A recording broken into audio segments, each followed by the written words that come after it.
If it wasn't for bad injury luck, the Florida State football team in 2022 might not have any luck at all. Heading into this Saturday's big ACC Atlantic Division showdown with fourth-ranked Clemson, the Seminoles are once again expected to be without several starters and top reserves on both sides of the ball. And one of the most recent players to be sidelined was starting running back Treshaun Ward, who went down with a shoulder injury this past Saturday at North Carolina State. Ward is obviously significant for Florida State, considering he's the team's leading rusher in both yards gained and yards per carry. Through 6 games, he had racked up 488 yards and 3 touchdowns on 72 attempts.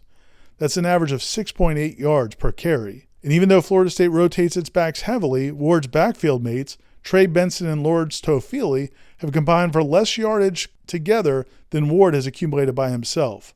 Benson has rushed for 303 yards on 47 carries, while Toafili has carried the ball 42 times for 177. Together, that is 480 yards, 8 yards less than Ward has gained by himself. But all is not lost, Seminole fans. While Benson and Toafili will likely see an increased workload to carry much of the burden, we fully expect talented freshman Rodney Hill to see his first extensive playing time of the season, and that could be a very good thing.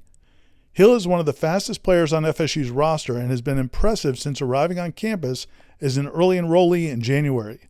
In 2 appearances this season, he has carried the ball 12 times for 72 yards and 1 touchdown. Of course, all of that action has come out in blowout victories against the likes of Duquesne and Boston College. So going from that level of competition to playing against Clemson's defense this weekend will be like jumping from single A to the major leagues. The Tigers have one of the best defensive fronts in college football, and they rank number 2 in the country in rushing defense. Opponents this season are running for only 2.2 yards per carry and 63.7 yards per game. So perhaps that will cause Mike Norvell and FSU's offensive coaches to be cautious when it comes to giving the freshman Hill reps. That's certainly possible. But if they do give him a chance to shine, here's a scouting report of what Rodney Hill brings to the table. And Rodney's done a really good job throughout this year, and we've kept him very active and involved in practice. He's got an incredible future in front of him, and it is fun watching him grow in his confidence and just trying to make the most of the time that he's had. He's done a really good job in each game that he's gotten into, but he's got to be ready. It was good to have those type of players that especially young players that have the ability and the maturity to have a chance to play, and I think Rodney's definitely shown that. FSU signed Rodney Hill last December as part of its 2022 signing class. The Statesboro, Georgia product originally committed to another ACC school, Virginia, but ended up flipping his commitment to the Seminoles toward the end of his junior year of high school. The speedy athlete averaged slightly more than 9 yards per carry as a senior, and he played wide receiver and defensive back as well as running back. Over his last 2 seasons in high school, he averaged 138 yards per game of total offense, and in the offseason, he ran track and played on his high school basketball team. Despite all of his production and versatility, On3 and most recruiting sites rated Hill as a 3-star prospect. ESPN was the lone outlet that listed him as a 4-star.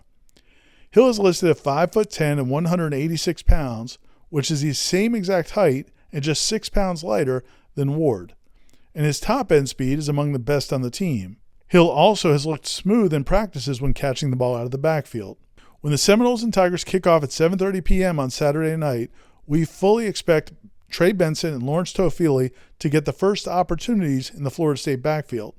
But don't be surprised if number 29 takes the field as well.